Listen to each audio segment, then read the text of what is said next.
Si vous vous aventurez à environ 1500 mètres sous la surface de l'océan, vous remarquerez que les créatures mignonnes que vous croisiez dans les eaux peu profondes sont devenues tout sauf charmantes. Leur corps s'allonge, leurs yeux deviennent gigantesques ou disparaissent complètement, et des appendices étranges poussent là où ils ne devraient pas. C'est comme si l'évolution elle-même avait injecté un génome déformé directement dans l'ADN de ces animaux autrefois ordinaires. Parmi les êtres les plus horriblement touchés par ce phénomène, on trouve les calmars. Certains deviennent totalement transparents, tandis que d'autres développent des crochets au lieu de ventouses. Et les plus affectés d'entre eux se transforment en quelque chose d'encore plus inimaginable. Ces créatures vivent à des profondeurs bien plus grandes que les calmars géants, devenant ainsi encore plus dérangeantes. Pourquoi ces êtres marins semblent-ils devenir de plus en plus étranges à mesure que l'on s'enfonce dans l'océan? Et pourquoi les calmars sont-ils spécifiquement si vulnérables à cet effet transformateur et inquiétant? Bienvenue sur Dossier Noir, alors que nous plongeons dans les abysses pour découvrir les secrets de ces monstres marins. Pour comprendre l'origine de ce phénomène, nous devons d'abord situer ces calmars. Il est peu probable que vous tombiez accidentellement sur l'une de ces créatures les plus étranges, car la plupart des calmars ressemblent plutôt à celui-ci. Il s'agit du calmar de récif, qui vit dans la zone épipélagique et correspond au calmar d'apparence normale qui nous vient à l'esprit. Mais une fois que vous descendez dans la zone crépusculaire ou zone mésopélagique, le phénomène commence à prendre effet. Les calmars acquièrent alors des caractéristiques assez singulières, comme le calmar luciole. Ils ont développé la bioluminescence, ce qui est honnêtement plus joli qu'effrayant.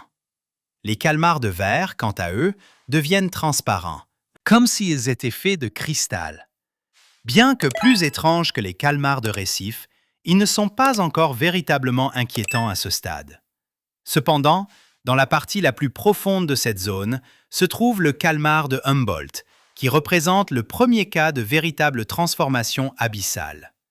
Ces spécimens mesurent plus de 1,8 mètres de long et peuvent peser jusqu'à 45 kg.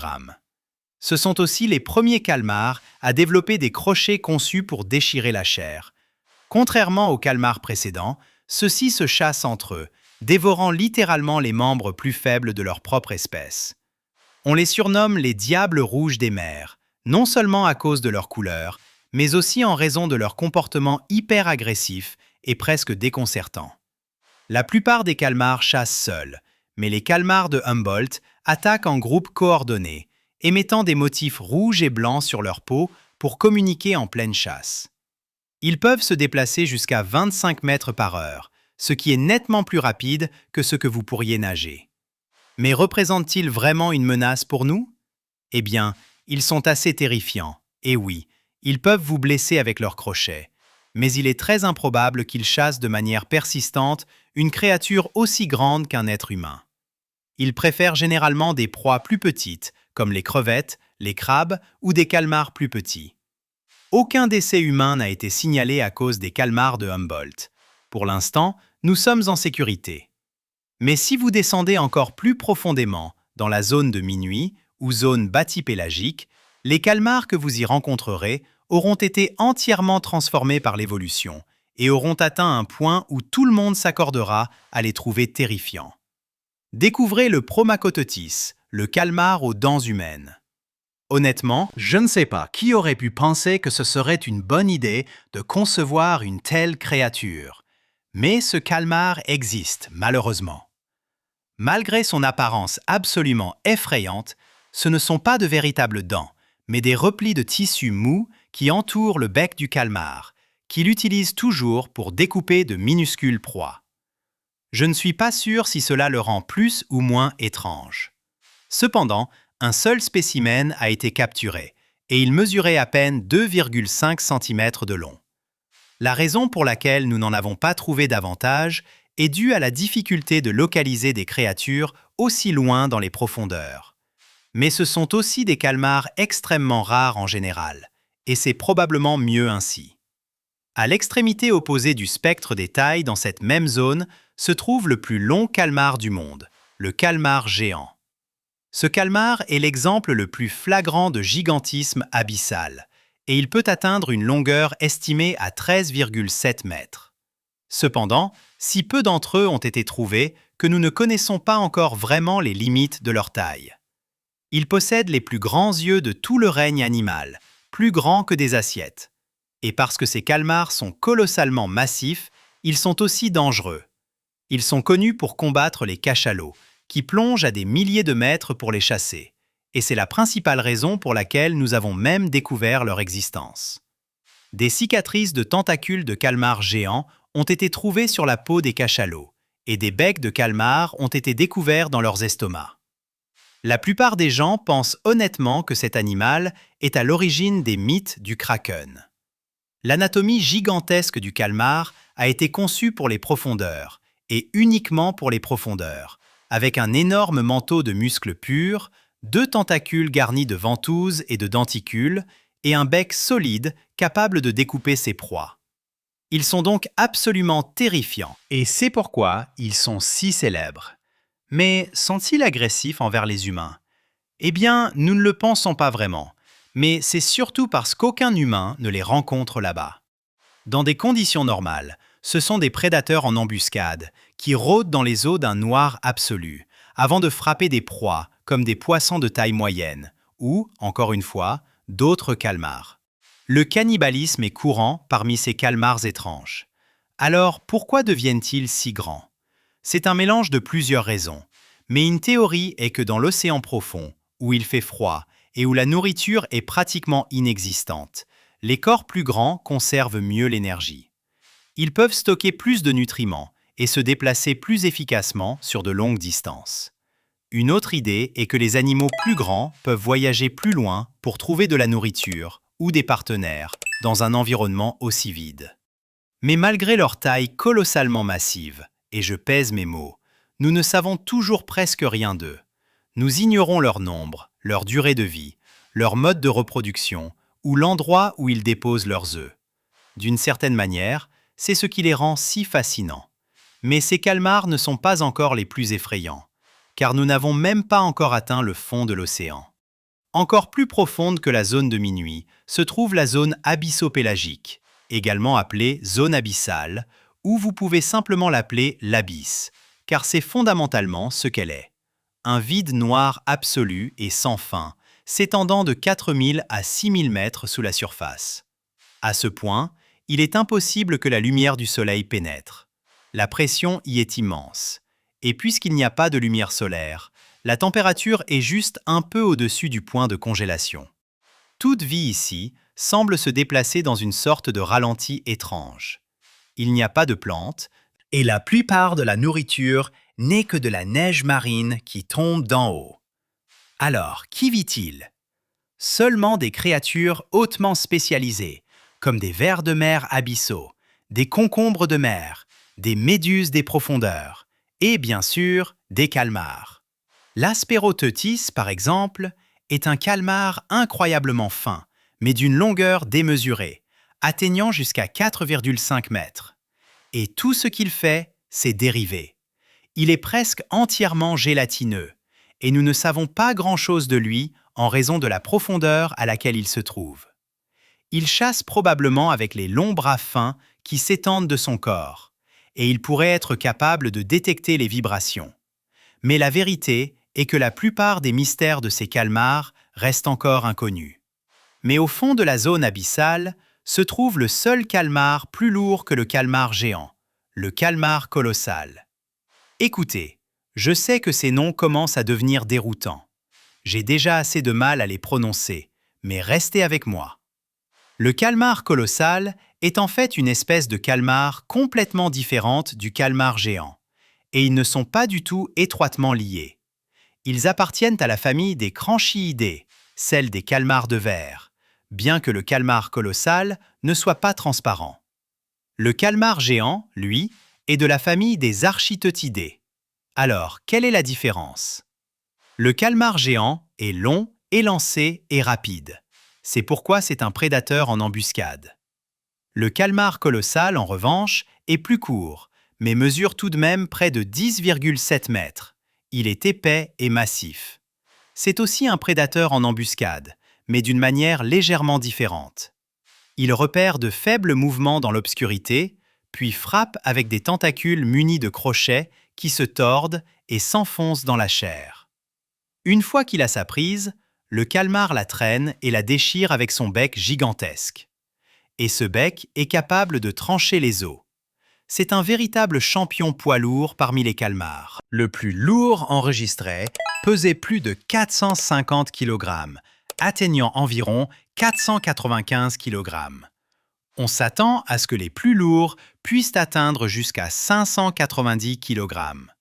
Chaque œil est également gigantesque, d'environ 28 cm de diamètre, et chez certains des plus grands adultes, ils peuvent être encore plus grands que ceux des calmars géants, ce qui en fait le seul animal capable de les surpasser pour la taille des yeux. Alors, qui gagnerait dans un combat? Honnêtement, cela semble serré. Le calmar géant a la portée avec ses longs tentacules qui peuvent frapper à distance, et il est plus rapide et plus agile. Mais le calmar colossal est un véritable tank. Étant plus lourd, plus épais et armé de crochets rotatifs, au lieu de simples ventouses, il serait probablement capable d'accrocher le calmar géant et de le déchirer. Dans une bagarre rapprochée, le calmar colossal maîtriserait probablement le géant par la seule force brute. Mais cela n'arriverait jamais vraiment, car ils ne vivent pas au même endroit.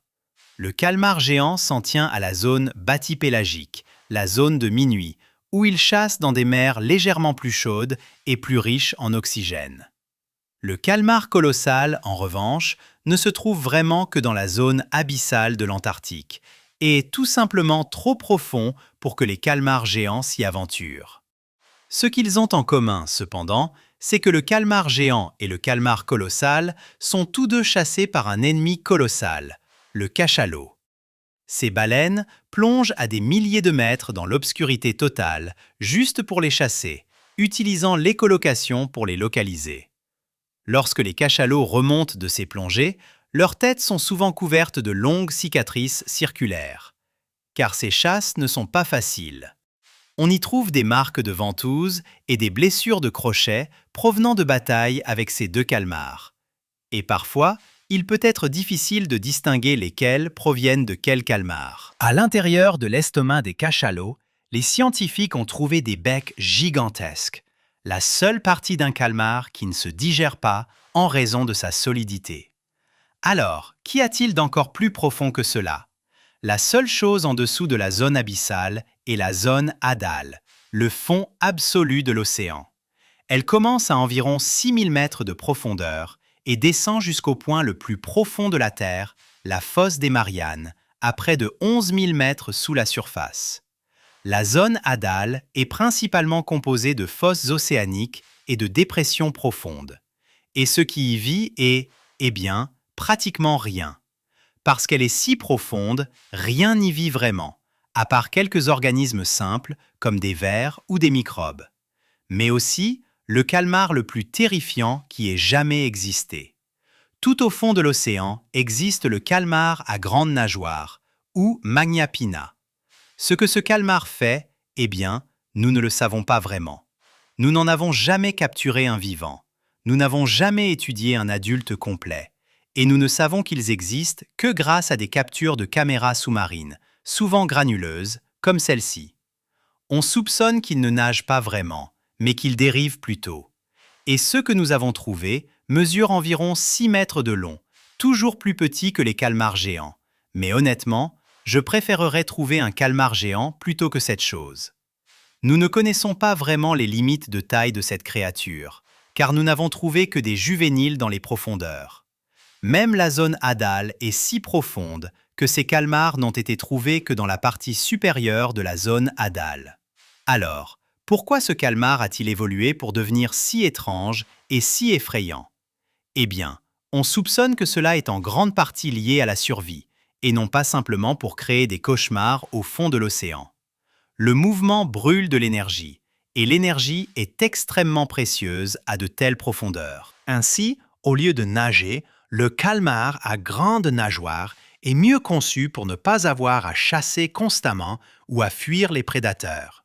Contrairement à la plupart des créatures des zones supérieures de l'océan, ils semblent être conçus pour rester immobiles, dérivant et attendant quelque chose, ce qui semble être son mode de vie. La courbure en forme de coude de chacun de ses bras l'aide à contrôler son réseau de tentacules. En maintenant ses bras inclinés, le Magnapina peut planer et les diriger sans les emmêler. Même sa peau translucide et incolore est pratique. Bien que la lumière n'existe pas à ces profondeurs, si un prédateur venait à briller ou à utiliser la bioluminescence, la transparence signifie que le Magnapina ne reflète presque rien. Ceci, bien sûr, n'est que spéculation, car nous n'avons aucune preuve concrète. Mais c'est la réponse la plus probable et la meilleure que nous ayons jusqu'à présent pour expliquer pourquoi ils sont devenus si terrifiants. Bien sûr, terrifiant ne signifie pas nécessairement dangereux. Pour autant que nous sachions, ces calmars pourraient être totalement inoffensifs pour les humains. Mais honnêtement, la partie la plus effrayante à leur sujet est à quel point notre ignorance est abyssale. Ils vivent si profondément que nous en savons beaucoup plus sur les calmars géants que sur eux. Et nous ne savons déjà presque rien des calmars géants. Si quelque chose comme le calmar à grande nageoire existe là-bas, qu'est-ce qui pourrait d'autre se cacher que nous n'avons pas encore vu? La vérité est que nous avons exploré moins de 5% de l'océan profond, ce qui signifie qu'il pourrait y avoir des dizaines d'espèces de calmars inconnues, certaines potentiellement encore plus grandes que les plus imposantes que nous connaissons. Certains scientifiques pensent qu'il pourrait y avoir des parents plus grands du Magnapina que nous n'avons jamais filmés, se déplaçant si lentement que les submersibles pourraient passer juste à côté d'eux sans les remarquer. Même les calmars que nous connaissons, le géant, le colossal, les calmars de verre, ont tous été découverts par accident. Nous n'avons connu leur existence initiale que grâce aux cachalots. Et les cachalots ne descendent pas assez profondément pour atteindre la zone hadale. Mais même si je trouve les calmars fascinants, je ne suis pas particulièrement pressé de découvrir quelque chose d'encore plus étrange que cela.